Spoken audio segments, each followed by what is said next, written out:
Sisi wazee tumepokea taarifa hii na tunaunga mkono taarifa hii.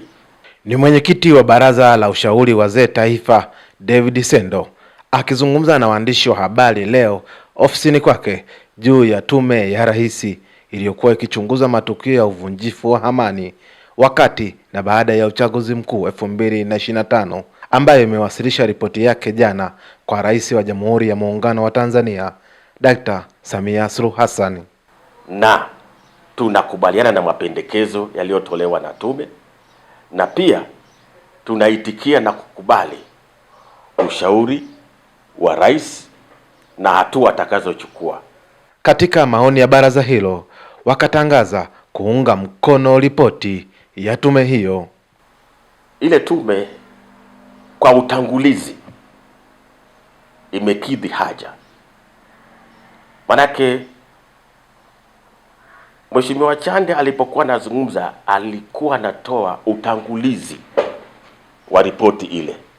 Kwa hiyo ripoti ile imesheheni mambo mengi sana, mengine ni ya siri, yasingeweza kutamkwa mbele ya kadamnas.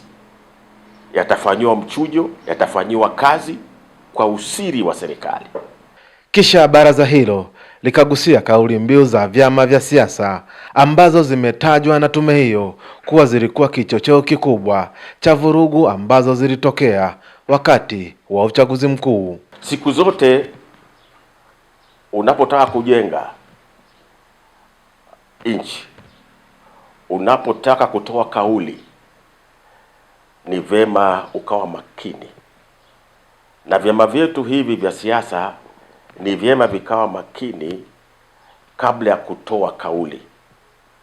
Kauli iwe imechujwa kwa umakini mkubwa, na kauli ambazo hazileti taharuki kwa wananchi, kauli ambazo kuna uadilifu, kuna hekima ndani yake, kuna ulinzi wa amani ndani ya kauli zile, na ni kauli ambazo hujenga jamii, hasa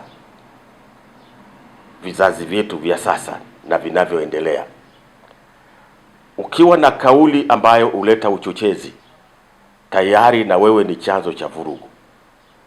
Kwa hiyo si tunashauri, kwa kuwa yalitokea haya na yamebainishwa kwenye tume kwamba ni moja ya vyanzo, basi vyama vyetu vya siasa tunawashauri wawe makini katika maneno yao na kauli zao, na wanapokuwa jukwani wasiwe na jazba, wale mishipa inajaa shingoni kama umekasirika au umekasirishwa.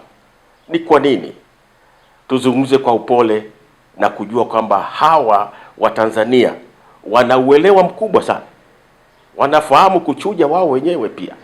Sote Watanzania tuungane kwa pamoja, tusikubali maneno ya uchochezi. Pale tunapoona viashiria vya uharibifu, vya uchochezi, tutoe taarifa kwenye vyombo vya usalama.